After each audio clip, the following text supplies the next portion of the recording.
One. Okay, we're live. We're live. Luke Simons, what's happening, brother? How you doing, man?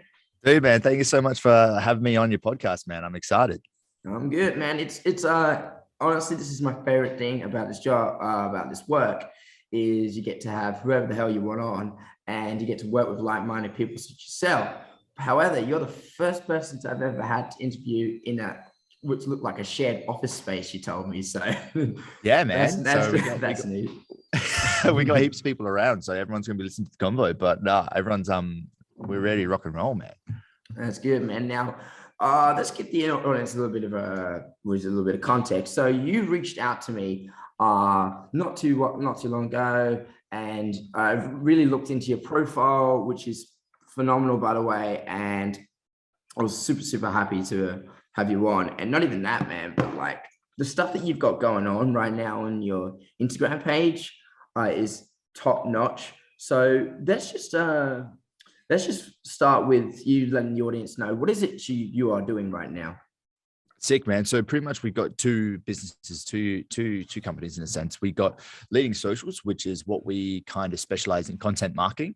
So we help, businesses in Perth pretty much create content for marketing purposes and then help them kind of scale and grow their business through social media and through content marketing. Then on the other flip side, we have the Luke Simons kind of personal brand, which is the social strong media setup. So that is where we teach personal trainers, gym owners, everything they need to know about online marketing, how to kind of get more clients, how to get more leads, how to make more sales online, and how to scale up pretty much their business. So reason why I went down, there's not too many links in a sense, but to make it more sense, I started off in the fitness industry and started creating more content, and then for my personal page, and then I got asked from another couple of personal trainers. This was like 4 or 5 years ago, man. Like when Instagram had those 15-second clips, you remember back in those days, like the classic Instagram 15-second clips. So a couple of PTs reached out, was like, hey man, can you create some videos and content for me, for my page? I was like, yeah, no stress, man. Let's do it. I'll do it for free. And then a local gym got on board and was like, hey, like, can you do this like full time for us? I was like, shit. Like at the time I was working, I was in another industry. And I was like, man, let's do it. Like, let's make the jump into a full time, the fitness scene, and let's do the content and marketing. So then from there, I started studying more marketing. I went to studied my diploma in social media marketing, specializing in content marketing. So really understanding cool, what does it take to get someone from point A to point B through content marketing? Like, how do we do it? How do we get someone who doesn't know you or your brand all the way to a loving fan and buying repeatedly, right?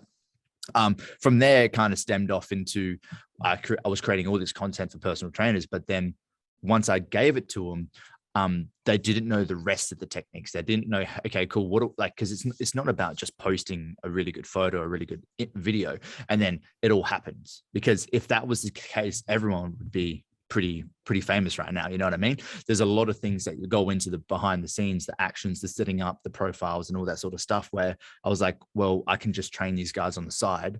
And then when COVID happened, that's when the social strong media company really launched off, because I was saying for years, guys, like you really should be looking at like scaling your businesses out, because I was working with about over 100 PTs at the time throughout this whole company I was working for. And it was like, I was telling them, hey, you got to prepare yourself to be able to scale out, because right now you can't scale out. Like, you're just doing one-on-one training, which is fine if you're happy with that. But like, say COVID happened, and then it was that point where everyone was like, oh shit, like, yeah, I should probably listen to him. For real. I mean, personally myself, I understood that online marketing is the future. I never really considered it until we first started talking. The reason being is because for me personally, I always thought PTing was like one-on-one interactions. It's the physical connection you get with someone, you work with them on the floor, and that's what I really enjoyed the most about the job. And then online, obviously, it's put it this way, you got a certain amount of hours you have in a day, and there's a certain amount of hours which you can see people. You've got to be thinking to yourself, okay, how can I interact with more people with the hours that I have? And that's why online is the way to go. So someone, for a person such as yourself, what is like, what was your background before you made the jump? Were you personally a PT yourself, or were you So pretty much, yeah, I was in the industry working, but it was more about I was actually working at a car yard, and what we did was I did a lot of logistics work and like hands-on kind of laboring work. It wasn't until I started posting the content of my personal page, I started getting people hit me up for PT work on the side, and that's when I didn't go fully into it. I was like, yeah, cool. I was looking at it, but then the gym snapped me up before I made that call. And was like, hey, do you want to just help our PTs out instead? I was like, yeah, cool. I'll do that for sure. And then over time, it was really good because I got to really understand over 3-4 years of working with, because my job was pretty much like the social media marketing, the advertising, and also when we onboard a lot of PTs coming through the franchise, how do we get them up to speed? How do we get them fully booked within 3 weeks? Like, how do we get them like fully prepared for running a business within 4 weeks? So like that was my role for 3 years pretty much. So it was like it was awesome to see how so many different personalities can go into it. Like, because not what, and that's the funny thing about personal training and fitness, right? Everyone's like, oh, the market's flooded, but it's like, well, not really. Like, there's people out there looking for your personality, but you just haven't shown it yet. Like, people like are attracted by people.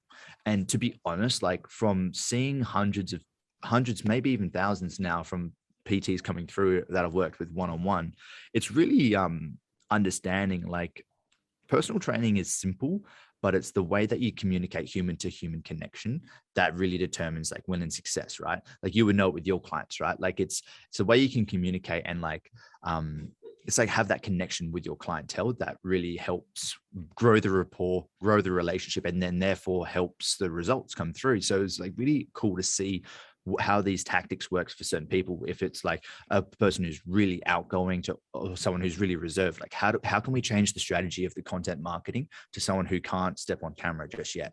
How do we do that? And how do we kind of get their personality across with staying in the guidelines of their personality, if that makes sense?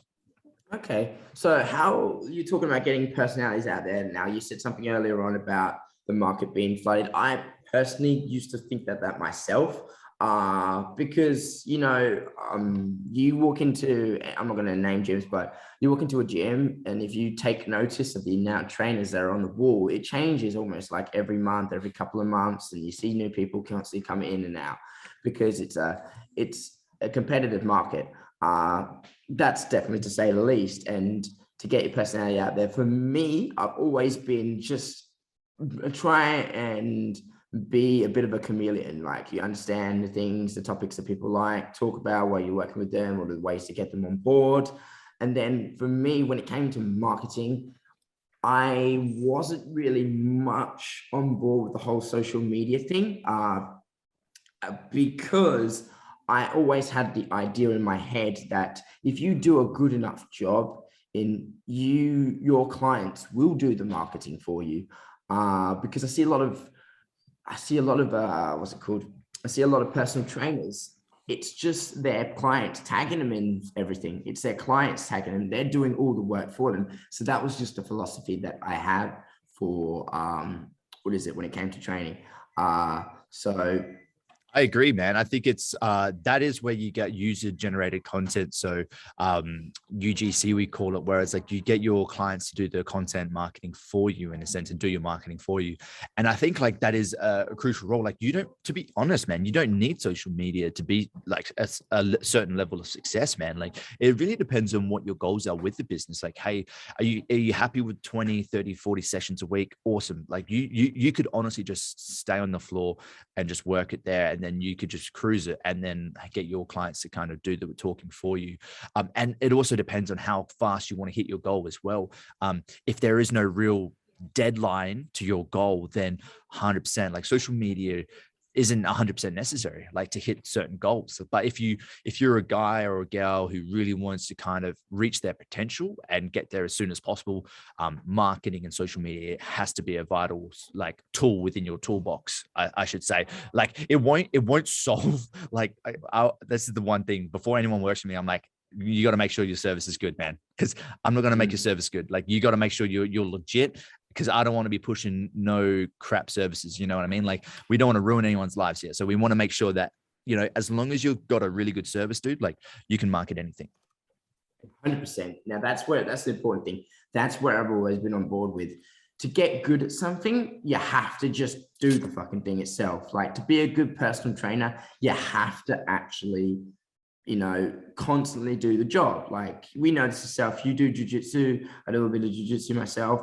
You don't get fucking good at jiu-jitsu just by reading about it. Maybe you're a little bit 1% better. You get it by actually rocking up to class and actually getting yourself tapped out, and then you try and not do it again. It's the same with clients. You work with one and then you work with another, and you keep constantly finding more, and then you develop a system or in play. And then that was why I've always rejected the idea of slowly going on to online until now, because it's, from my perspective, from all my years of studying at university and training other people, I look at so many people online. I don't call out, but I can just spot flaws so easily.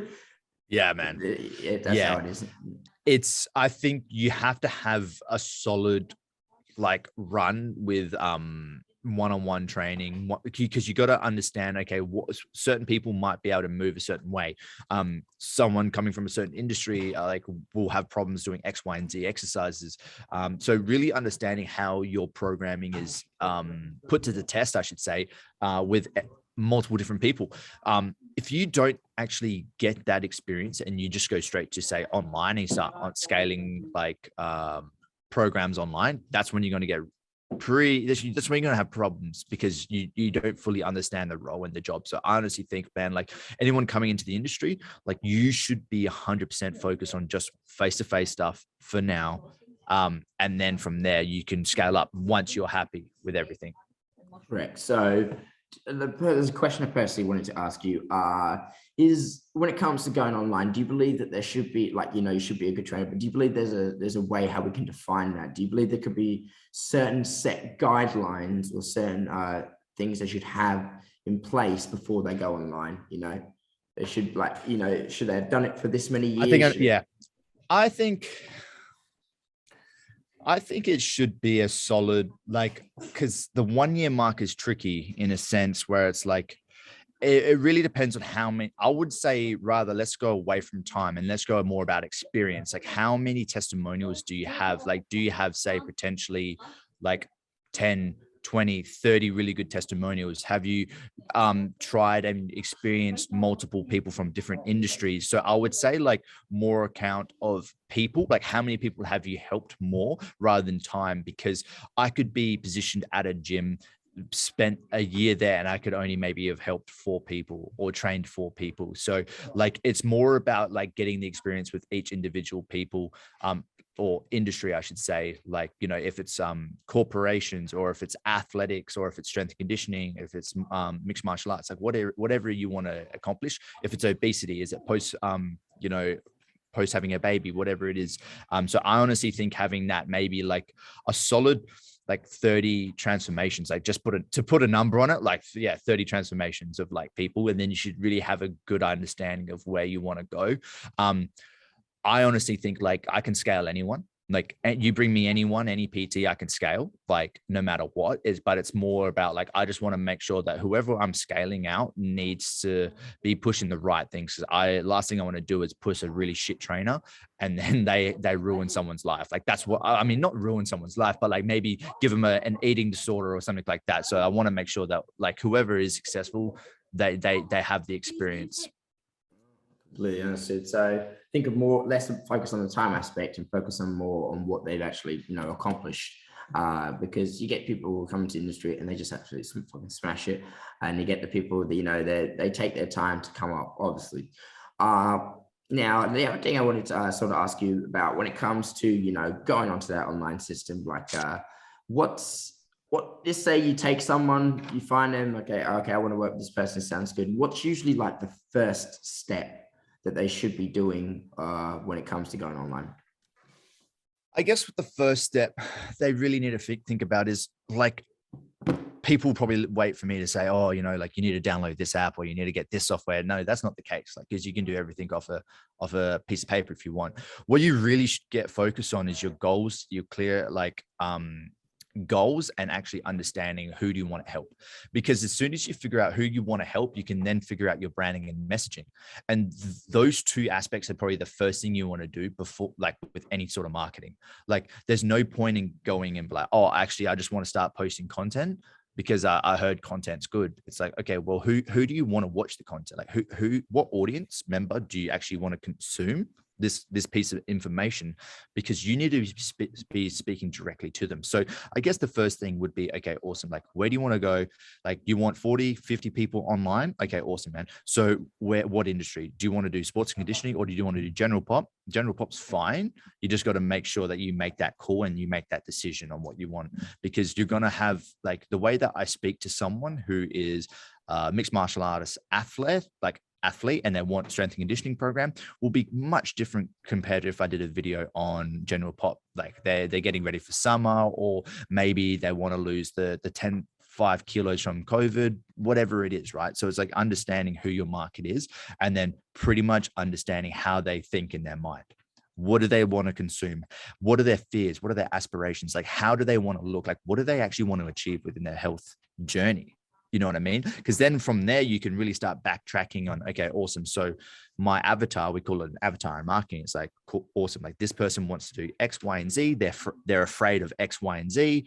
Awesome. Now let's create a content plan. So that's what we first start as goals, who we want to target, and kind of the messaging. So that's the first thing you want to get clear. From there, what you really want to start doing is creating that content strategy, like I just mentioned, which is awesome. Let's get that underway. And then from there, it's literally just marketing, continuation of marketing tactics, and organic marketing. Don't spend any money on paid advertising until you have proof of concept, meaning that you've got a lot of people coming through organically. And that's what you should have an aim for. You shouldn't have any sort of like paid advertising just yet, unless you're really restricted on time.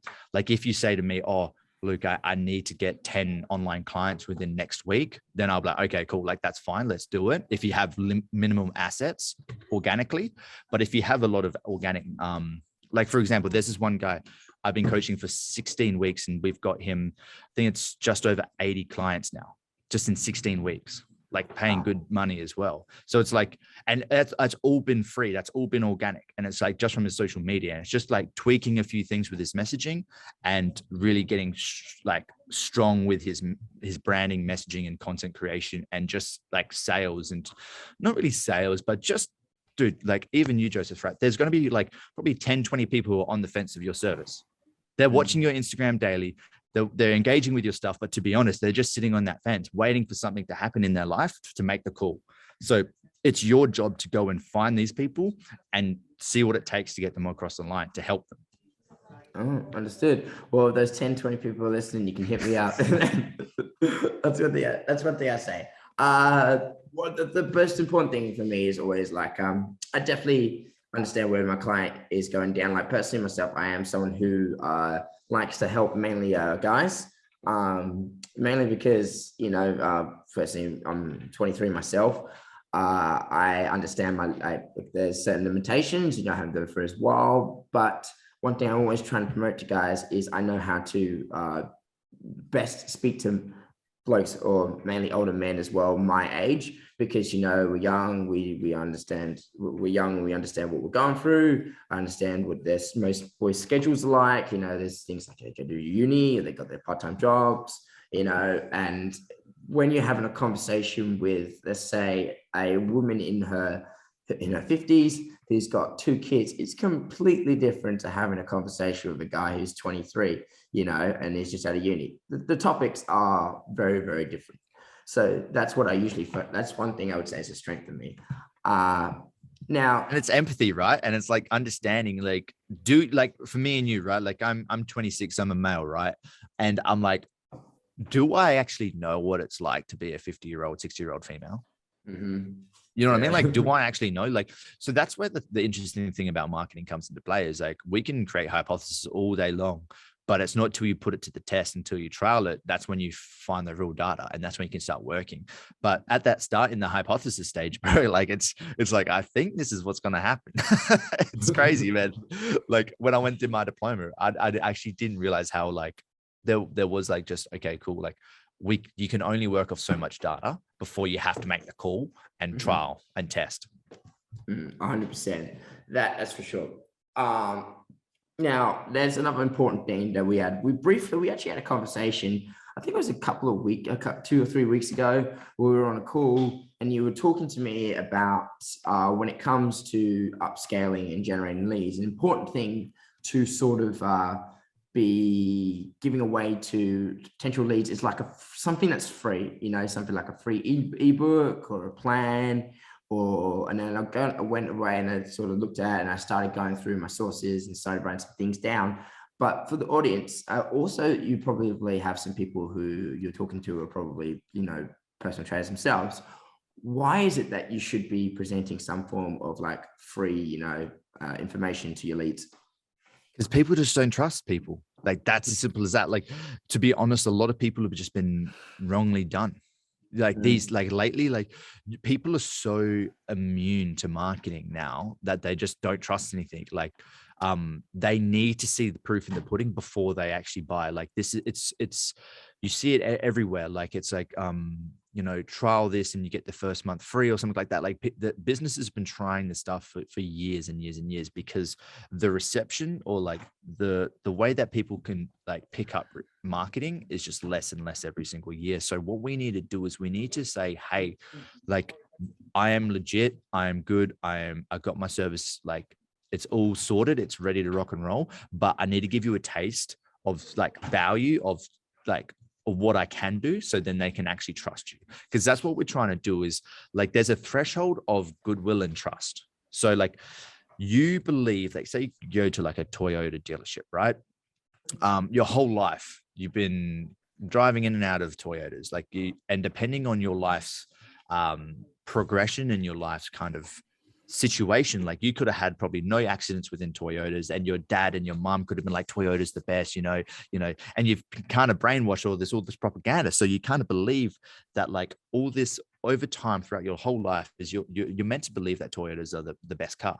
And if you've got no kind of like events in your life that say it's wrong, like say a Toyota breaking down or X, Y, and Z, you have a high level of trust. So when you go to your first Toyota dealership, what happens is your trust level is so high through the roof that you actually don't really care what type of Toyota you get. You just want a Toyota. So it's like there's that trust level, right? So imagine your brand, right, Joseph, right? Like say I don't know your brand. I'm starting from day.1. Like there's no trust. I don't know anyone who has interacted with you. I don't know you. I don't know your service. I don't know anything about you. None of my friends have said it's good or bad. So it's like you're starting from day.1. So now you have to slowly increase that level of trust and goodwill throughout the audience for them to buy. Because to be honest, like when was the last time you went to the shops and saw something you've never seen before? You never read anything about it, but you transferred hard-earned cash to buy something like that. Never. Never, right? Yeah. Everything that you purchase, you believe that the value you're receiving is more than the value you're giving, with aka money. So it's like there's an exchange, right? Now with online marketing, there's another form of exchange, and it's not just money, it's time. And time is super valuable online. So it's like, even when we create free content, we still need to convince people to consume it, because the other resources is time. So it's like they don't want to give up like scrolling through TikTok or Instagram to go read my free ebook or download my video. So it's like then you got to have copywriting, you have to have all this other stuff that kind of help support what that free thing is.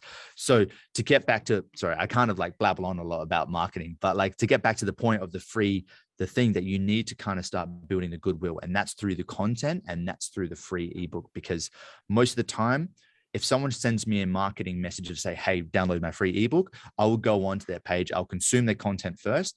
Their content is going to be trying to convince me to download the free ebook because of my time. It's the resource, that free resource that I have. So that's the whole goal of the free stuff. So if you don't have anything for free, or you're not providing value, or you're not creating the content to help get these people across the line, it's going to be, one, much harder to generate leads, and two, sell them. Understood. Now that's a very well put way to put it. I'm sort of writing up something definitely myself.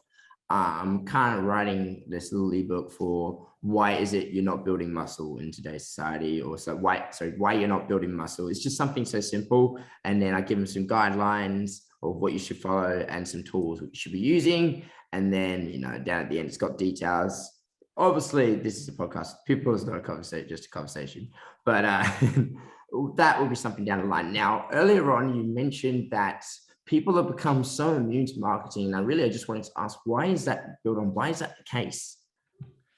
Well, so when I was studying marketing, so they kept referencing these points of smoking and drinking. So that's what they kept coming back to. Like, if you can go back in time to the 60s, the 70s, the 50s, and they were marketing around, or even dietary products like fat's bad, eat sugar and eat carbs. So it was like all these negative connotations, honestly, from 40, 50 years ago, that it wasn't until then when marketing started getting a bad rap, because the more studies, the more science, the more proven studies come out saying, hey, no, smoking's bad for you.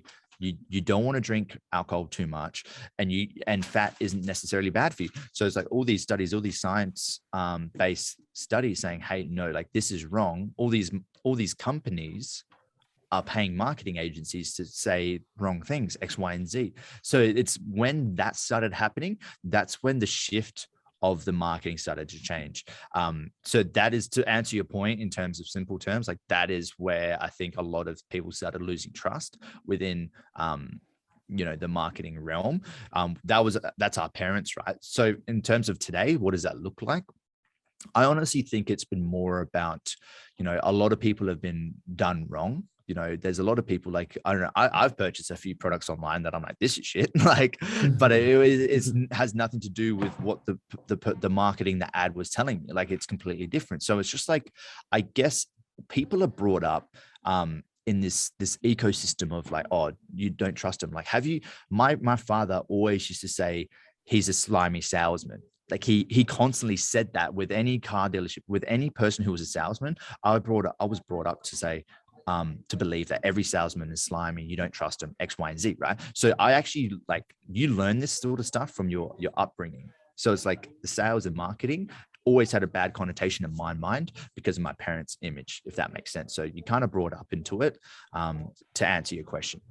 That's 100% true, because I'm sorry, I am 100% on board, because I actually agree. Personally myself, I never had gone to a car dealership and all that sort of stuff until I bought my new car last year with my dad, and my dad was in the car saying, Jesus Christ, I absolutely hate car salesmen. He said that like 4 times before we got to the first dealership.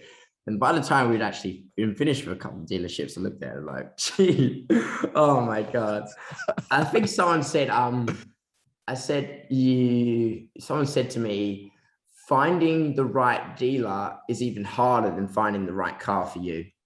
That's what I think someone said something along those lines. I think I agree with that, in a sense of like, you really want someone to really understand your needs and what you want. Like that's what sales guys are actually meant to be doing. Like, if you get shitty salesmen, like, yeah, sure, like you're going to get burned. They're going to sell you whatever. They don't really care. But then you have those guys who are like, okay, awesome. So what do you want it for? Why do you want it like that? Okay, interesting. So tell me what was your last car you had? What did you like about it? What didn't you like about it? So like, to be honest, every sales guy should be asking those questions. If they're not, like, that should be a red flag right there.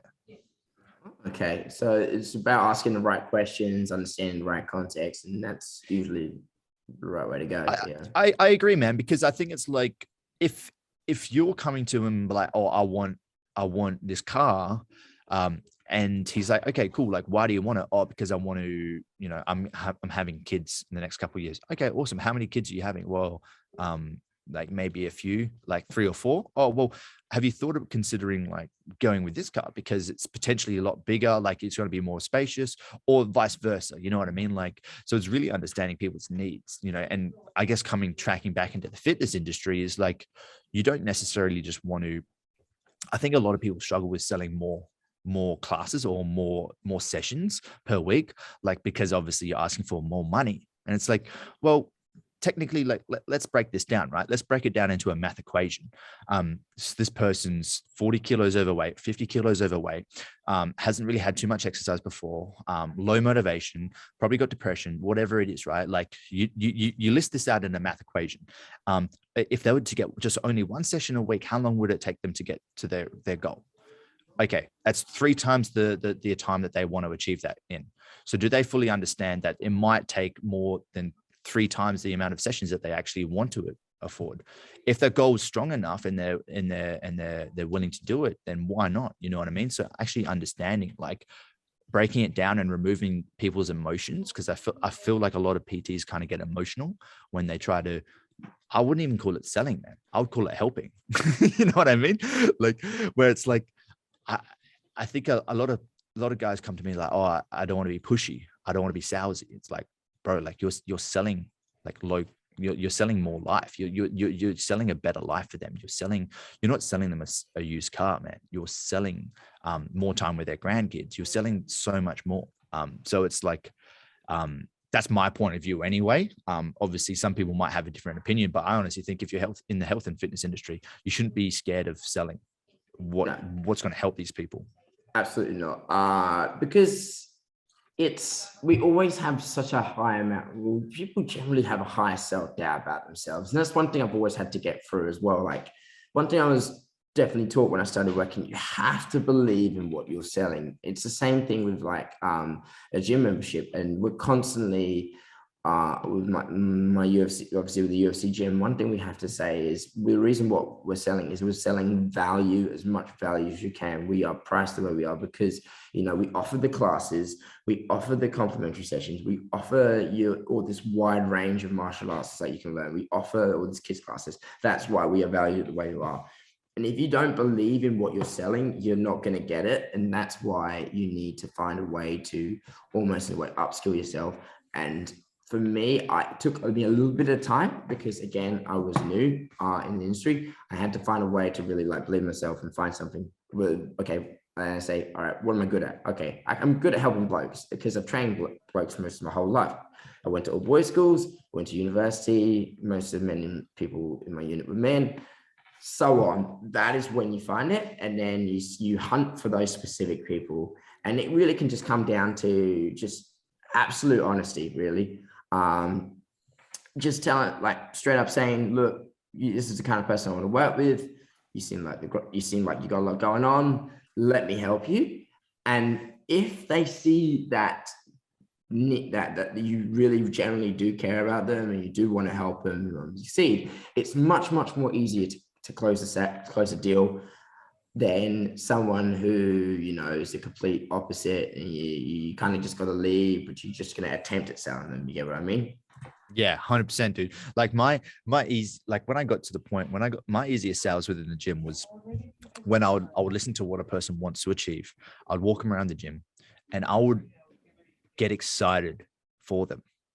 I would be like, and they could see me get excited because I believe in it so much. And I'm like, man, like you can do this. Like we got this, we got that. And I was actually jacked up. I was ready to rock and roll. Like I was like, man, let's get a session in now. And like, that's when like people started like really just like they started like feeling the energy, because I was like, man, like, let's do this. I'm excited for you. Let's rock and roll. So I feel like, but I think you made a very good point just before, where it's like, you kind of, I guess you do need to have like those shitty kind of experiences at the start to kind of get someone and help someone out. So then you actually believe and, you know, like, oh shit, like I can actually help someone.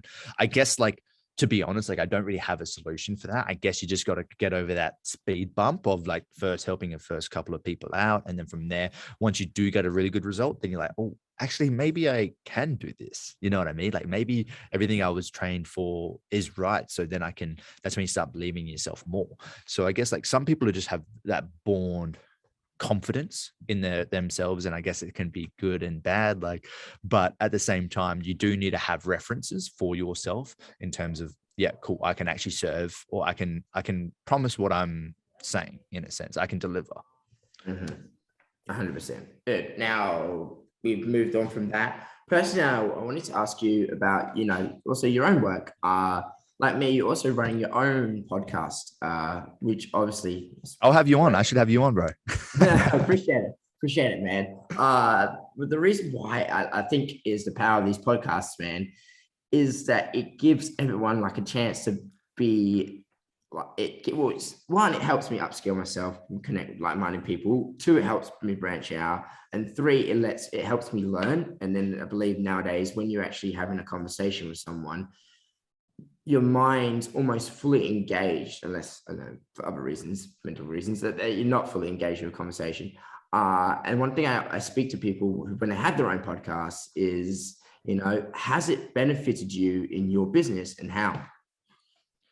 Yeah, I think it has, in a sense of, it's benefited me because I've been able to reach more people and provide something that I've always wanted to. I've always wanted to help people. I've always wanted to, particularly in the health and fitness industry, because I've always wanted to expand and help more general population, to be honest, decrease healthcare systems, like in terms of like actually prevent obesity. How am I going to do that? If I can help 1,000 personal trainers help tens of thousands more people, I'm going to be more effective doing that than only serving 40 people down the road there at a local gym.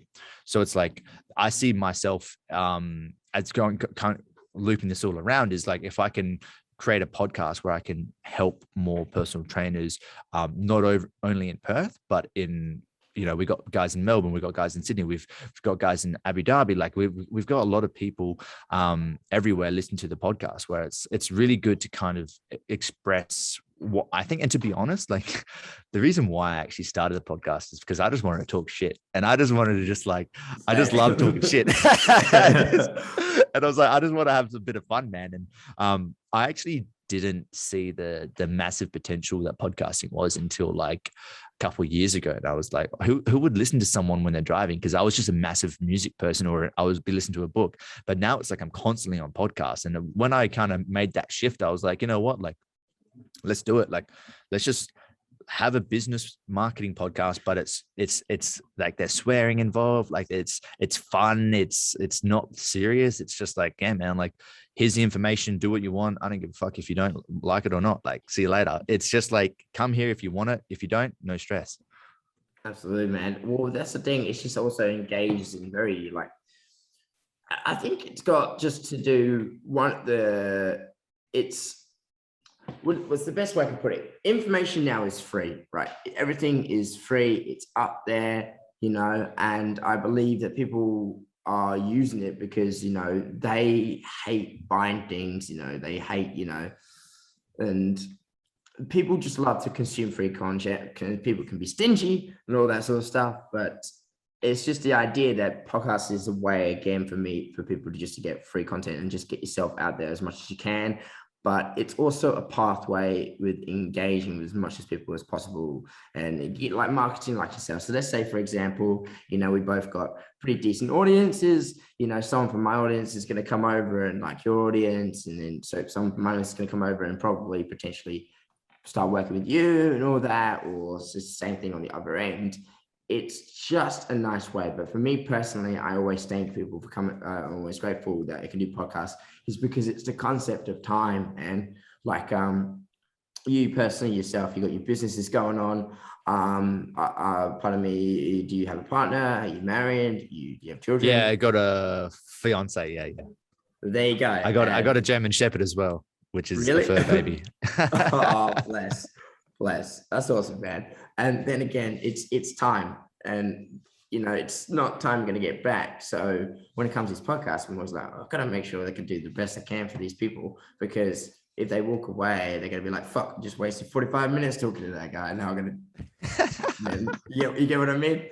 That's what I think you're, I think you reaching out to people and getting them on and creating value, and just even podcasts. If you do it by yourself, I'm not too sure if you do. Like, I'm definitely going to give your podcast a follow after this, but I think it's going to be like you having a conversation, just someone listening to you for 30 minutes, 40 minutes, bro, means that it's going to build up, like going back to the trust before, is they're going to feel like they know you a little bit more. And that's a good thing about, for me, like when I make my podcast, it's like, because I'm only up to like, I don't know, episode 12 or 13 now, because I kind of make it slow and I choose my guys like specifically, but it's like really like they get to listen to me for 30, 40 minutes. So they, after like 10 episodes, it's like they've spent, I don't know, 30 hours with me or whatever it is, or not even that, sorry, but like, 10 hours with me. So they kind of feel like they know me a little bit more. So like if anyone's out there considering doing podcasts, 100% recommend it, because I feel like everyone eats it up. Like, it's good fun and it's easy to consume. It's nothing too mind boggling. You know what I mean? Absolutely, 100%. And the last thing I always tell everyone is just it's communication, man.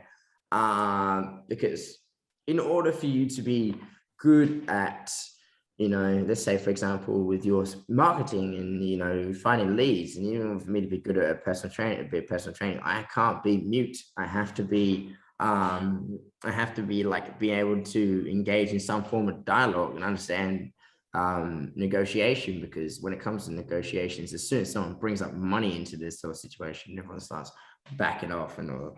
But yeah, that's usually the way to go. So tell obviously my audience a little bit more about your podcast, and what are the type of people that you get on, and where can they find you? Sick, man. So in terms of the podcast, it's the Luke Simons podcast. A lot of people think it's Simmons. It's Simons. So SYMONDS.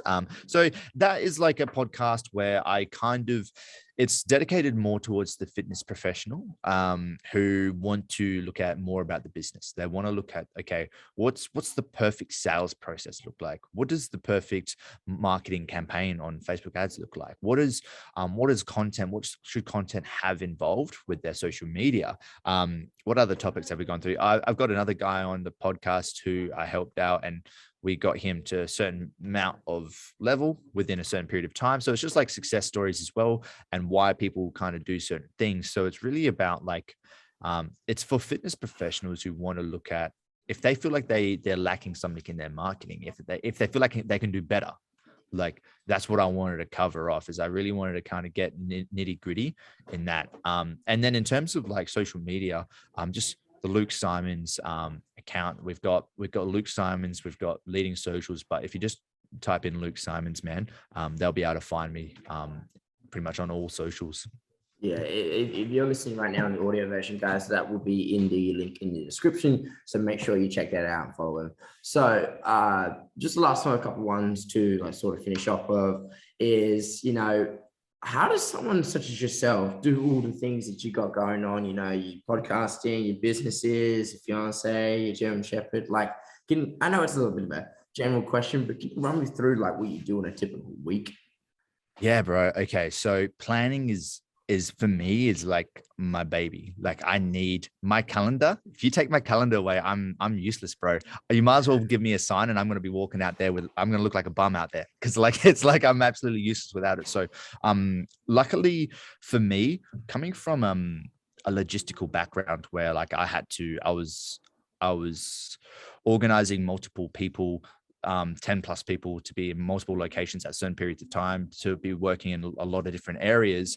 I had to be really good at planning and understanding coordination. So I guess I took a lot of skill sets from that to understand how to structure my week. So planning is my number one. Every night I prepare my next day. Every week I prepare what I need to get done for every single week. And then from there, I re-engineer that into a day, and then I do that same thing for every month, every quarter, every 6 months, every year.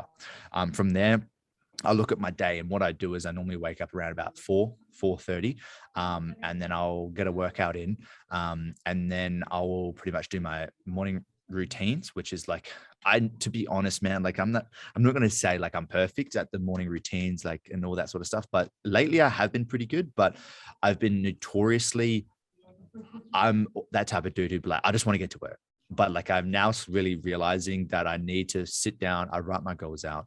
I do my morning breath work. I do my visualizations, do all that sort of stuff, right? Like everyone knows it, right? It's easy. And then from there, it's like I literally just block. I use blocks throughout my day. So because I have I have the two businesses. I've got to be the marketing guy for multiple other companies. I have to be the sales guy.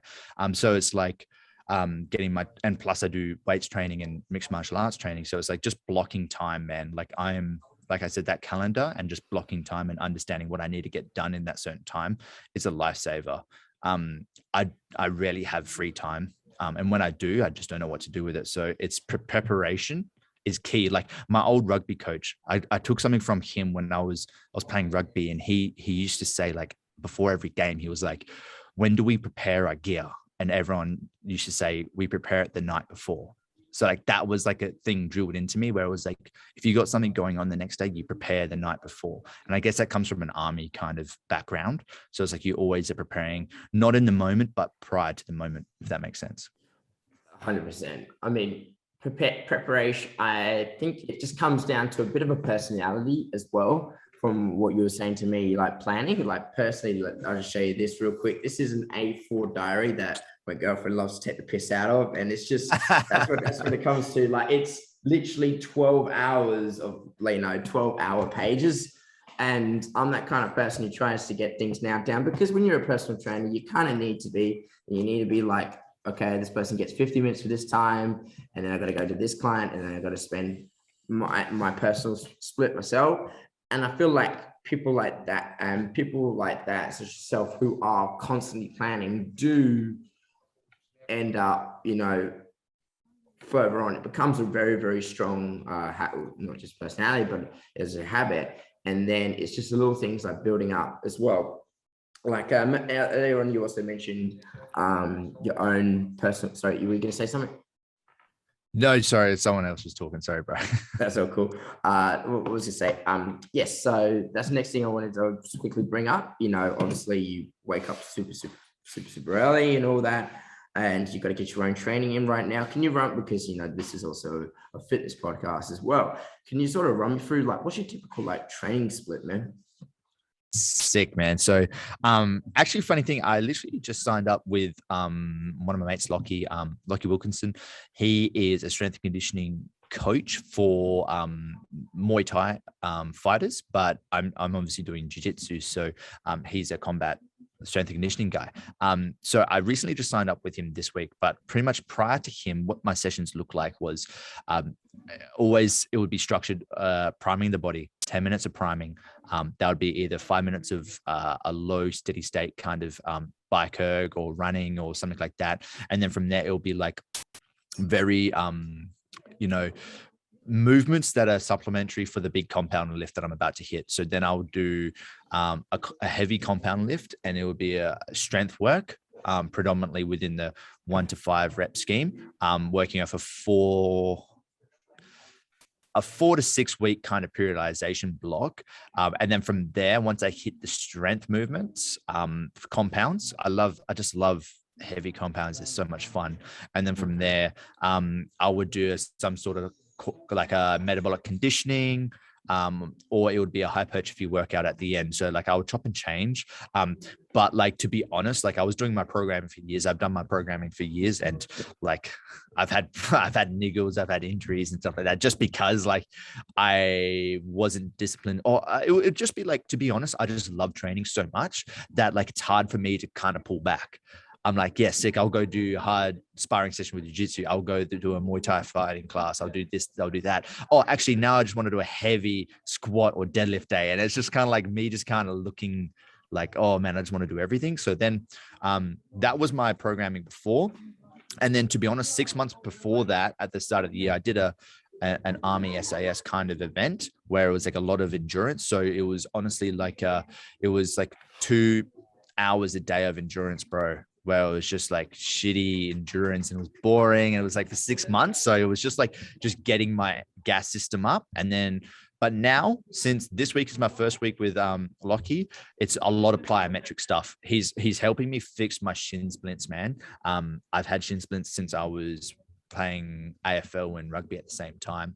So we're just doing a lot of plyometric stuff, soft stuff with my shins, and then explosive work, man, and strength. And then from there, I would do MMA and stuff like that at nighttime. So that's pretty much what I kind of do, between 6 to 8 to 9 sessions a week, depending on the week.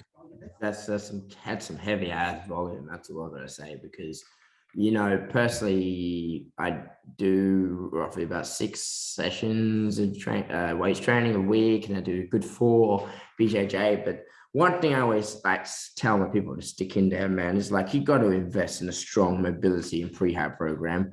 The best thing about being young is that you can sort of take on that damage, a little bit, but down the end, I promise you, I say to the young guys, look, it will catch you, because I see all these older, the best thing about information today is, man, is that all this information, again, it's out there, but it wasn't out there for like guys who are in their 40s and their 50s. And I'm seeing all these poor souls in like BJJ who are like black belts and brown belts, and they got busted knees, arthritis and shoulders, shoulder pain. And then I just say, were you doing this? And they're like, mate, I've never even done this kind of thing before in my life, so I'm telling everybody who's working. So good, dude. I think it's like, it's vital. It's like, okay, I'm just going to say my opinion. It's boring as shit, and I hate it every single second of it, but it is vital. Because you know what sucks even more is not being able to do your sport. Like, that sucks worse. Exactly. It's when you see guys who are like fighters, like they're workhorses. They love to spend like hours and hours a day training. You take them, that's their life, that's half their day what they do. You take that away from them, they're some of the most miserable people. And that's, it's true. It's true, because like, and for me, I always love to make sure I can help them out as well. But that when they take their rehab programs super seriously, or they take a prehab, or assessments, they usually, again, it gives them something else to focus on. And I think it's the 5%ers, like I would say it's a 1%er, but honestly, I think it's more than that. It's a 5%er, you know what I mean? 5-10%er, which is the mobility and pre-work, where I never used to do that until my injuries forced me to not be able to do anything. So it was like, okay, cool. Now I just got to be super aware. So now, to be honest, like, I'm the opposite to reckless. I'm actually super, what do you want to call it? Like, if I feel something coming on, like, I'm going straight to the chiro, straight to the physio, straight to like anyone who can help me out to make sure that I'm on the right path, because I've been down that road so many times that I'm like, no, I don't want to deal with not training. And to finish that point off, it's like, it's what you would have towards like cancer. If you found out like a tiny cancer cell was in your body, you want to get that thing the fuck out. Otherwise, it's like that with a small injury. Sometimes it starts small and then it can spread. Anyway, but it's true. I think especially with mixed martial artist athletes, if it's just like, because those guys are hard. We're like, they're hard. They're built up on hard. They're built up on pain. So I feel like there's some people who are just like, oh, like, no, I'll just work through it. Like, I'm a fighter. I can do it. It's just like, well, like, there's no harm in saying, hey, my rotator cuff feels a bit shit today. Like, I best not do it. 100%. Now, man, what is it? We were just heading up to the end of this podcast. I mean, we've spoken about great deal of topics, man. And we've mentioned where we can find you. And is there anything else that you should be mentioning to my audience, like on services you're providing, or anything that we can look for you on? Yeah, like, obviously just check us out on socials and stuff like that. If any of your guys want like a free chat, man, like, I'm always happy to kind of spend 10, 15, 20 minutes, like, to see if, like, hey, like, what are you doing now? What do you want to achieve? Like what's going wrong now? If they just want me to check out their socials and see what they're doing right or wrong, like, I can do that. So I'm more than happy. Like, as long as I help people, like, that's what I want to get. Like, if I can help you help more people in the gym, like, that's what I want. Awesome. Anyway, so guys, if you want to help more people, Luke Simons is your man. What's the last point? So I do this with everyone. I do this on pretty much every podcast. I always like to say the last question before we wrap it up is like, was there anyone particular you'd like to extend your gratitude to? Is there anyone you want to thank? Reason being is because I don't believe in the fact that anyone's really self-made. I honestly believe, there's always a great deal of people helping around, and or if there's any sponsors or any businesses that you want to give a shout out to, now's the time. Well, first off, I would like to thank you, Joseph, for having me on the podcast. You cool, made man. me. But I guess a person who really helped me in terms of my development was probably Cameron and Amanda Munro. They own Raw Fitness, South River. If anyone doesn't know what that is, that's the gym I was working out of. For Bibra Lake. Yeah, so there's multiple locations. There's 4 locations. So yeah, man, like the guys who own that, they were a massive mentor for me, and understanding what it took to be a leader, what it took to offer value, to try and do the best you can for better of others, if that makes sense. So yeah, shout out to them. Awesome. Anyone else? Not that I can think of right now. Awesome. All right. Well, I appreciate you taking the time, Luke. Honestly, man, all the best with you and your work and all that. And thank you, Joseph, bro. I appreciate it. And like I tell you, man, one day this podcast is obviously going to get in person, which is what I'm working towards. Because what's happening is right now, me and my mate, we do the one-on-ones like in person at his house and all that. And I'm working on getting a space.